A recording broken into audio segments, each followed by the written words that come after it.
Ken Harbaugh. You're not the long lost brother of the Harbaugh coaching tree, are you? Yeah, no relation. Certainly, not with that last name. As a former congressional candidate in Ohio, you don't get away with that. So Well, we're not brothers. Got you. Well, you did go to Duke in the mid '90s. That in the mid '90s, that had to be fun. That'd be a good time. That was during the whole Christian Laettner thing, wasn't it? Oh yeah, you're talking basketball. Yeah, it was great. The Cameron crazies were definitely part of the just being a undergrad at Duke in the '90s. And back in those days, to get into a game, you had to work for it. You camped out on the lawn for for like the Duke UNC game. You'd be out there for a month in a tent in line until the doors open. I think it's pretty well run now, but it was chaotic in a good way back in my day. Interesting. They were the hated team at the time. Yeah. Well, Coach K, he's been a guest here on Borne the Battle. Yeah. He was in the Army, Yep. actually coached at West Point, before coaching at Duke. So that's in the archives. Previous host interviewed him. If you get a chance, if you're listening to this, check it out. It's in our archives. Now, the first question we always ask Ken here on Borne the Battle is, when and where did you know military service was going to be the next step in your life?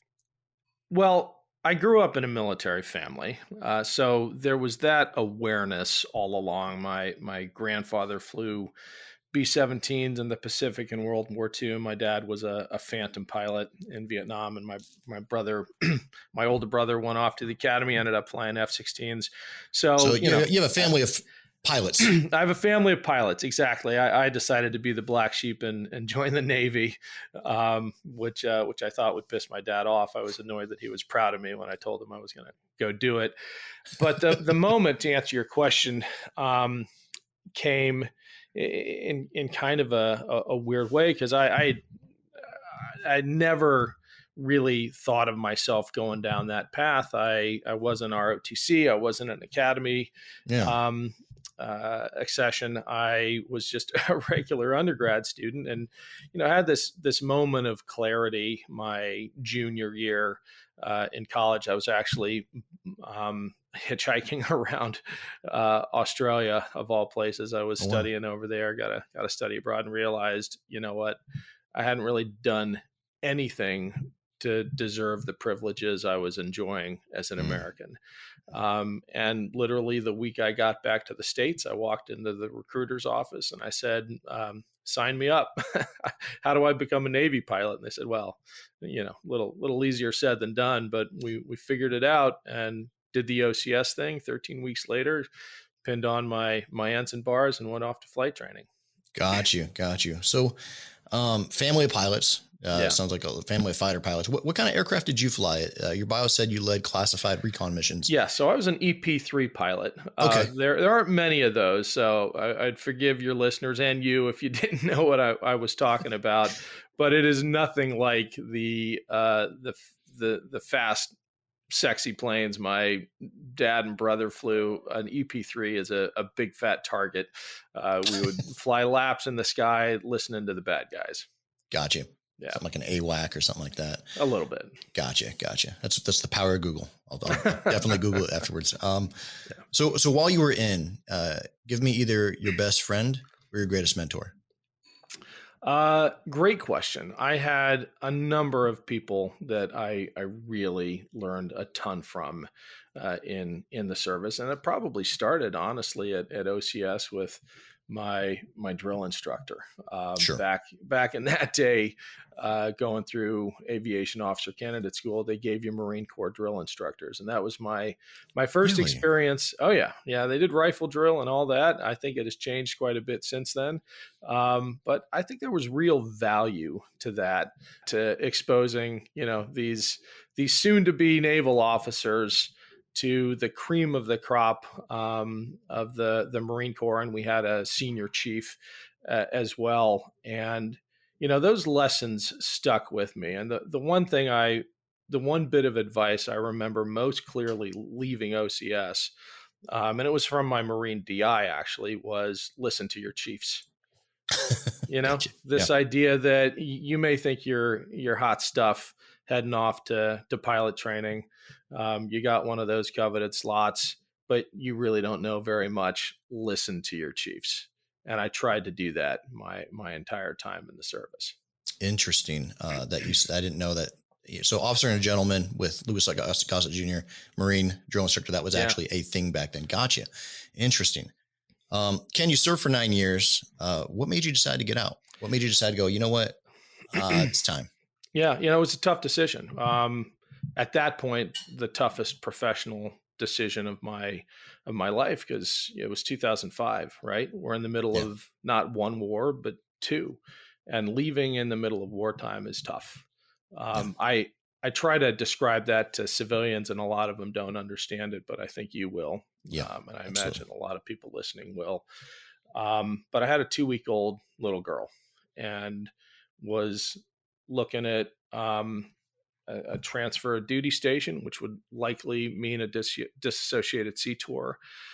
And I thought, man, it's going to take a better man than I to leave this kid and go do that. And there certainly were better men and women than me who stayed in and shouldered that burden for the rest of us.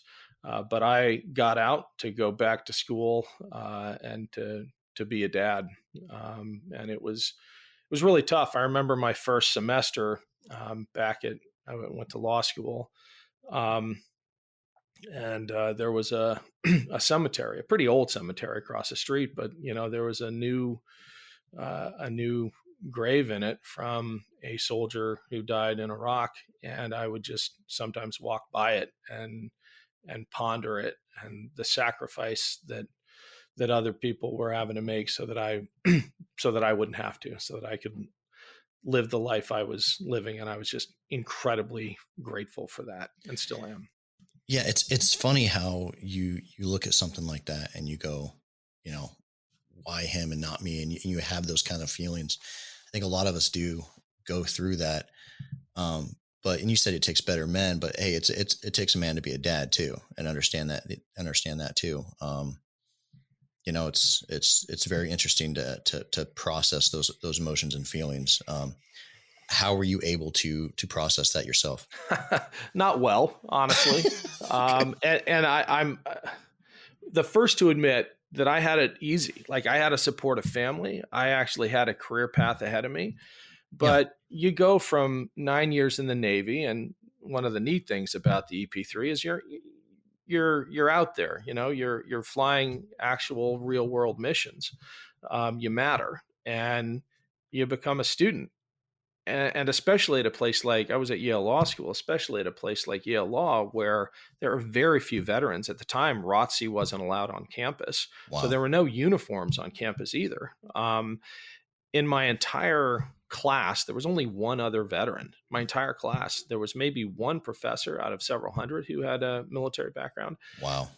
And that makes the adjustment uh, emotionally a little fraught. I remember sitting in a coffee shop across the street from the law school, and it was a bustling coffee shop, and I was probably into a constitutional law text or something, and these half-ton trucks roll by, probably from the armory up north, and a kid sitting at the table next to me said, loud enough for everyone to hear because he was trying to be funny, he said, "What, is there a war on?"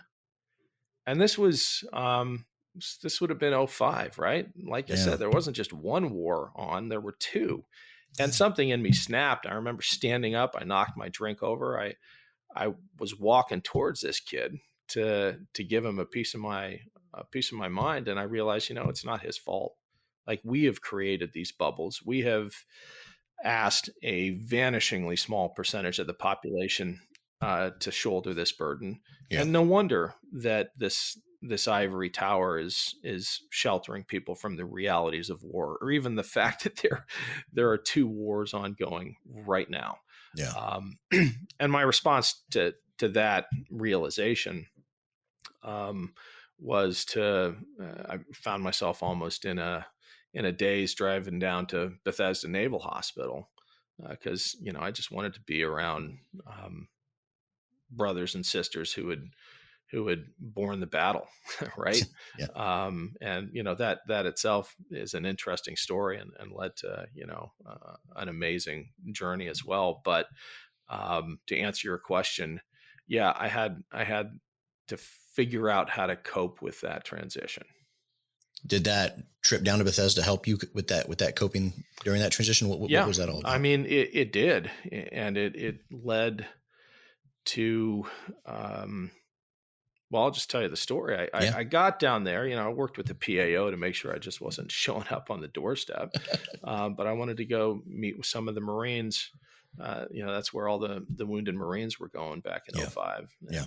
and around then. And my idea driving down there was that I was going to show up and I was going to provide them like some company and some comfort. And yeah, I was going to go in and be that for them. And in reality, exactly the opposite happened. They Really? provided me with such inspiration. I remember one very young Marine, about to go into his 10th reconstructive surgery. And he grabbed my hand and he said, "Sir, I lost my legs, but that's it. I didn't lose my desire to serve or my pride in being an American." And that kind of thing sticks with you, especially when it's coming from a triple amputee, right? Yeah. He also shared with me that his only real regret, well, yeah, he had two regrets from stepping on that mine. One is that he couldn't have shielded his buddies from more of the blast. I mean, imagine that. And two was that he lost a $300 tattoo. And just Wow. that sense of resilience and humor and desire to continue serving was the moral foundation of the Mission Continues, which was a nonprofit that I co-founded around that time to Gotcha. help these vets continue to give back because they want to. Absolutely. Now you talk about those bubbles with that Yale Hmm. student. General Mattis wrote, about 10 years ago, to crossing the military civilian divide. And you talk about interacting with that bubble, interacting with that divide. What do you think is the best way to cross that bridge, even 10 years later, even now? Because you got a lot of veterans in society now, from OIF and OEF, Yeah. Vietnam veterans still. What do you think is the best way to cross that divide with those people that, may not know what it is to be a veteran, what it is to serve? Yeah. It's a great question. And I think the first thing we got to acknowledge is that the responsibility goes both ways. I mean, Hmm. it's incumbent upon the society that asks its military to bear these burdens, to understand them. Um, I actually am not one of those vets who gets all upset with the "thank you for your service" meme. Right? That's a start. That's great. Yeah, And that question has to be followed up with, "Tell me a little bit about it. Tell exactly. me about your buddies if you're comfortable doing that." And on the part of the veterans, on the receiving end, there has to be an openness to talk about it, to share, to be a little patient, to Yeah, understand that most people are asking, or thanking us for our service out of a place of um, uh, good intentions, right? absolutely. And so that conversation has to flow both ways. Now you got out in 2005, like you said, really early for both OEF and OF veterans. I got out 10 years later, personally, and I saw tons of support from the nonprofits that you mentioned. I saw a ton of changes within the VA support, even since 2015. For you, what was out there in 2005 when you got out? Not a whole lot, and Yeah, I want to be clear again. I was one of the lucky ones. Like I'm not here saying that I didn't get the support I needed. Um, no, like you went to Bethesda. right. Yeah, But I learned a lot about what was out there for others and what wasn't. And just a little vignette: TAP, the transition assistance program. I think that's what the tap or acronym taps. stands for Yeah, itself, right? yeah, It's how the military prepares you to get out and become a civilian. It was like 2 days, yeah, and with absolutely no pre-work, and you go from full on military lifestyle, with 3 square a day, like, you know what it's like in the military, to Yep. 2 days later being cut loose. Um, and I had something to go to, but I know that so many people going through at the time felt pretty lost. Um, and there just wasn't a whole lot beyond TAP to receive those coming out, especially those with mental health issues. We've Hmm. done a hell of a lot since then. I mean, I think the first huge win was the Clay Hunt Suicide Prevention Act, which allowed service members to get help if they needed it wherever it was available, basically. And that was named after, one of the original Team Rubicon members who tragically took his life in part because those services weren't available. Yeah. So we learned the hard way, right? And we have Yeah. come a long, long way since then. Still not perfect, No. but I think hats off to the VA. And I know this is a VA podcast, so I'm not just blowing sunshine, but a lot of good stuff has happened. Well, and I don't think it'll ever be perfect, especially with a bureaucracy of 400,000.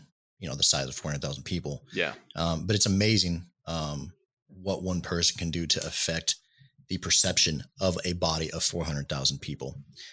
But I also think, like you said, it's never going to be perfect, but you need to have that relentless pursuit of perfection in order to be successful. Now, looking at your bio, there was a little bit of a gap between you getting out and your time as executive director for the Mission Continues. What was Ken Harbaugh doing? That was Ken Harbaugh's, the dad and the law student, right? Got you. I mean, I did spend a little time in Afghanistan in that gap as a human rights researcher. That was an experience, but interesting. Talk to me about that. Not in uniform. Yeah, talk to me about that. I mean, at the time there was this naivete about Afghanistan, right? That we were providing this transitional buffer, and that we could help the country emerge into the 21st century, and this whole notion of exporting Jeffersonian democracy, I think, is, in hindsight, just clearly ridiculous. Well, how many times have we tried it? Yeah, and how many times you do have to pay attention to the culture that you are talking to try to convince them. But we can talk a lot about that. I'll give you the summary of my contribution to that. There Absolutely. was an effort to create a system of transitional justice, as other post-conflict societies have experienced. You go from civil war or high level of conflict to the post-conflict era, and you need to account for the crimes that happen. I think the miss in the case of Afghanistan was thinking that it was a post-conflict society. Sure, we rolled in, and initially things went pretty well, but Afghanistan is still not a post-conflict society. No. And anyone who's been outside of Kabul, and I spent most of my time with just a driver and interpreter outside of Kabul, understands just how tough that situation is. And boy, did we let a lot of people down there. I think you could talk to the Marine on the ground and they would tell you the same thing. Matter of fact, again, a bunch of them did. That was one of the last things that we did in 2021 on this podcast, was talk about the withdrawal. And every veteran that was in that panel was like, yeah, you could see this coming from 10 miles away. So again, if you get a chance, check that one out in the archives. Now, you've been in a lot of leadership roles for a lot of nonprofits. The Mission Continues, like you said, that you helped founded Service Nation, president and CEO for Team Rubicon, COO for Team Rubicon. Yeah. It looks like during the time that the founder Jake Wood was focusing his attention on other things. We also did an interview with Jake. That's in the archives as well. Ken, what continued to draw you to these opportunities with these nonprofits? I think the same thing that animates these nonprofits, and it's that desire to serve. And we realize this at Team Rubicon a couple of years after the founding that we weren't really a veteran service organization. We were a disaster relief organization that happened to tap into the best talent out there, veterans who want to continue serving. Yes. And it makes me think about the composition of our armed forces. We have an all volunteer force, right? We have for a long time. And the people who join, by and large, do it because they want to serve. They want to be part of something bigger. I mean, there are myriad reasons, but that desire to serve doesn't go away when you take off the uniform. Yeah. In fact, I think in some ways it becomes hardwired into your DNA. It becomes reinforced when you serve. You look at reenlistment rates, and a lot of folks who join for one reason end up realizing, you know what, hey, I matter here, and I want to help. And even when you take off the uniform, that desire remains. Oh, absolutely. And that's what has kept me going. That desire to be part of something bigger, to serve, to build something lasting. And I think it is our greatest strength as a country, and we got to find ways to leverage it, to tap into it, to give veterans that opportunity to continue serving in a positive way. Absolutely. Couldn't agree more. I also saw about 10 years ago, you were a consultant for McKinsey and Company. I see that company and a lot of background for those that run for public office. What does that company actually do? And why are there so many people that leave that office or that leave that company, run for public office? Well, I'll tell you what I did there. I mean, it's a massive company. It's like, well, I can't think of a good example, but it's a consulting See what I mean? company. I'm just saying they have their hand in millions of things. Yeah. Sometimes not always pure, but I think with a company that big, you're going to have hits and misses. I think most rewarding engagement, that's kind of what they call a deployment, for lack of a better term, at McKinsey. You go off and spend some time with the company and help them with a problem.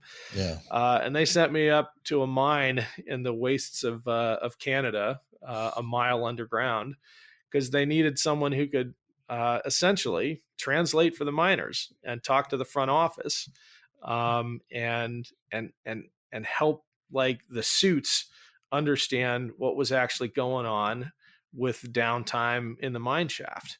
And that was a really cool problem. I mean, you go from being a naval aviator, then law student, to working in a mine. But at the end of the day, it's all about people, right? And if you can make your work about helping people, it's always rewarding. And that was, an incredibly rewarding business engagement. I mean, that was about dollars and cents. I was, had quite a bit of law school debt and a sick kid at the time who needed a couple of surgeries. And so that was a financial decision. Yeah. But having found that line of work within McKinsey, it became pretty rewarding by itself. Sounds like another place to serve too. Like you're helping the miners. Like yeah. That's good. You then ran for Congress for Ohio. We don't normally do, being a government podcast. I know. We normally don't go down that road, but it was at a time that a lot of veterans were running for public office on both sides of the aisle. Yeah. Why do you think it's important for veterans to run and get involved? Well, I would argue we still don't have enough. I mean, we are historic lows in terms of veteran representation in Congress. And part of it is that veterans bring a certain sensibility, a certain ability to work across the aisle, to work together and put the mission first. Part of it is that they have skin in the game, right? Every member of Congress swears an oath to the Constitution, but not all of them. In fact, these days, not many of them have actually put their lives on the line for that oath. I still place a lot of faith in the veterans who are running to continue to uphold their oaths, to hopefully restore some sanity and to be able to bridge some of these divides and reaffirm the American public's faith in the strength of of our democracy and the Yeah. validity of our elections. Well, I think when you talk about the insanity of politics nowadays, I think you're right in the fact that veterans can kind of break through on both sides of that, and go across the aisle, and actually, have some kind of respect for difference of opinion, respect for the person that is across the aisle, and come to some sort of middle ground. I think, in the military, you have to do that all the time to be able to work as a team. That's one thing that I think veterans on in politics would probably get. I think back to the Greatest Generation. Even if they were opponents or in separate parties, there was always a mutual respect there. Even recently, I go back to seeing Bob Dole at George Bush Sr.'s funeral. They were in the same party, but they were opponents in some things. But seeing what Bob Dole did, to respect, the honor, to get up, push his assistant out of the way, and salute what was once an opponent of his, I think that's what's missing in sometimes in today's climate. Oh, sometimes. Yeah. I mean, it's become just sickening. For veterans that want to get into politics, that want to run for a delegate seat or a congressional seat or even a Senate seat, and say they, because they're like, hey, I got ideas. I got ways I want to make change. Where should they start to be able to get to the point where, like, I can run for Congress? New Politics. Look up New Politics on Google. It is far and away the best organization out there that can run you through the traps. And they have successfully, they're bipartisan. So they help Republicans and Democrats, which we need more of. Sure. And you look at their list of successful candidates, it's a lot of names that that you've heard of, that hopefully you respect as veterans who are serving in Congress, in state legislatures, even in city halls and on school boards. Because it's a tough process, and you have to give up a lot to serve your country in this way. But newpolitics.org helps you figure that out. Now, after your congressional run, what made you turn to media? You've hosted a number of podcasts.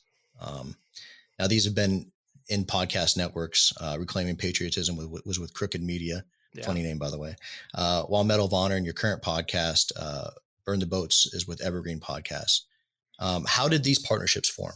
I got an offer. I didn't freelance. I got asked to come do this, and one thing has led to another. So I've been really, really lucky. Gotcha. Yeah, I've always wondered, how do those deals come about? Because I'm a government employee. Mm-hmm. That just happens to run a podcast for the government. I get paid by the government. But I've never been, traditionally paid in this industry, and I'm pretty sure I'm not your typical podcast revenue model. What are the economics behind, say, being part of a podcast network?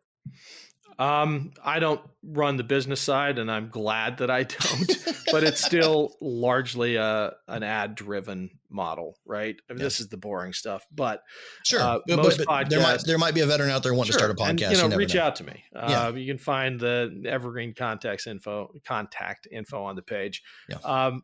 The revenue model is basically ad-driven. I think there are other Patreon and subscription models.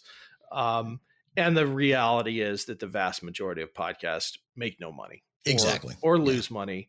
Yeah. They are passion projects, which is fine. It's great. It's free content. It's people doing what they love and getting their voice out there in the world. A few of them get lucky. Exactly. And I think like you said, you got to have a definite passion to do this, because it takes a lot of consistency. It takes a lot of effort to get a podcast off the ground. It's like writing a book almost. I say all that because in today's saturated podcast market, you really need an audience to start from, like a podcast network or an established audience, but that has an established audience, or the VA that has a huge social media presence, or a personality that might be established in social media. I think the days of Joe Rogan, if you build it, they will come, are kind of over. Do you agree to that? Well, there's just too much out there. There's too much noise, and the algorithm decides these days. Yeah. So a lot of it depends on the algorithm. But you know what? I don't think there's anything wrong with a podcast that has a few thousand devoted listeners. Absolutely not. I mean, I'm thinking about my days on the campaign trail. If I had a few thousand people show up every week to hear me, to hear me spout off, that'd be a win, right? Even for Senate candidates, that's a win. Yeah. So the thought of having multiples of that every week, listening to you, and my format for Burn the Boats is an interview format, so it's not just me loving the sound of my own voice. We have interesting conversations, but I'm honored every time that people would tune in to the conversations that we're having. Oh, absolutely. I think there's nothing wrong with having a dedicated base of an audience to understand what you're listening. And what's it feel like being? I mean, it's got to be nice to be on the other side of the podcast, Mike. I like not having to prepare. Absolutely. So thank you for that. Thank you for that. Absolutely. Yeah. Another way to get your podcast noticed is through industry awards. I saw that Burn the Boats was nominated for an AMBI. Congratulations on that. Borne the Battle was nominated last year, but when I looked at December submission dates, I was about a week late to submit this year. But it's nice to see another veteran podcast, veteran hosted podcast get nominated. You're also a principal in Acme General Corporations. It sounds like something out of Warner Brothers. Are they a defense or government contractor? And besides anvils, what is in cartoons? What are they known for? So it is a defense contractor, and we help a select suite of clients with innovation problems, defense related innovation problems, and I'll leave it at that. Sure, makes sense. Ken, has there been a veteran whom you've known, or a veteran nonprofit that maybe you haven't mentioned within the veteran community that you'd like to? Someone you've had an experience with that you'd like to mention? Yeah, I'm going to embarrass the heck out of him here, but I mentioned him once. Mike Washington, one of my all-time heroes. I've dragged him onto my shows a few times, but here is a guy who is, he has acquired his wisdom about life in the hardest way imaginable. Master Sergeant in the Marine Corps, and his own son, Mike Jr., decided to follow in his dad's footsteps, and was killed in 2008. And as a dad myself, I can't even imagine the pain that causes. And Mike's very open about it now. It nearly ended his own life, and he found himself on a bridge. I think in Tacoma, might have been Seattle, but he was getting ready to jump off. Right. Yeah. I think a few of us have been there, or at least contemplated it, thinking about our buddies. But he was thinking about his son. Right. Yeah. And he felt Mike Jr.'s hand on his shoulder, like his physical presence. And his son was saying to him, "You're not done yet, Dad." And so Mike Sr., Top Washington, right, is a master sergeant, so we all call him Top. From that moment on, rededicated himself to helping fellow vets and first responders. He became a firefighter after leaving the Corps, and is now a therapist, focusing on mental health issues among firefighters and first responders, and is literally a lifesaver. Wow. He was a warrior for the first half of his career, then a firefighter, and is now saving people's lives in another way. Interesting. Is he still very good? Is he still up in Washington State? Yeah. Okay. I'll make the intro. You should have him on. It's incredible. Yeah. That's my neck of the woods. So probably got a lot of similar things to talk about. Go Hawks and all that stuff. Ken, what is one thing that you learned during your time in the military that you apply to what you do today? I'm going to circle back maybe to something we've been talking about, which is that patriotism takes many forms. I joined, and you started with this question, but I joined by channeling a certain kind of patriotism, the patriotism of, and this is a charged word, I hope it doesn't set people off, but the patriotism of the privileged, right? I joined because I was grateful for all my country had done for me. There are so many people I ran into in the military and since then who joined because they wanted their country to live up to its promises. They had been let down, right? And they realized all that America can and should be. And so they were fighting for different reasons, but reasons no less patriotic. And I see that today in so many ways with people fighting for their country, trying to make their country better. And my time in the military opened my eyes to the fact that there are so many ways to love your country. Sure. Absolutely. Absolutely. Ken, is there anything that I've missed or haven't asked that or is there a parting shot, think about who's listening to this, that you'd like to share? Just a call to action. Your time serving your country doesn't end just because you take off the uniform. Our country needs us now more than ever. We've got to set the example for our neighbors, for our family members, for even our buddies in uniform, that oath of office doesn't expire. And there are a million ways to do it. Sign up for Team Rubicon, help your neighbors out on a disaster relief mission. Sign up to be a poll worker, right? To help people vote instead of keep them from voting. I mean, there are so many ways that our country needs our skill and our commitment and our patriotism today. Don't sit on the sidelines. Absolutely. Well, I think that's a good place to end. Ken, thank you for your time. Appreciate you. And we're out. Great being on the show. Thanks, man. We gotta get them one way or the other. Machine gunner, fight bullets fly day and night rain. Simplify till we die another campaign. My desk is a rock where the drug lords cut up millions. My pen is a 7.62 round that'll cut them down in an instant. Point, click, pull the trigger to the tune of falling brass. Full benefits and a purple heart and a Russian-made bullet in my bag. Raining down lead, punching that clock. Get 'em boys, I'm laying down cover. Machine gunner, fight bullets fly day and night rain. Simplify, do or die, another campaign.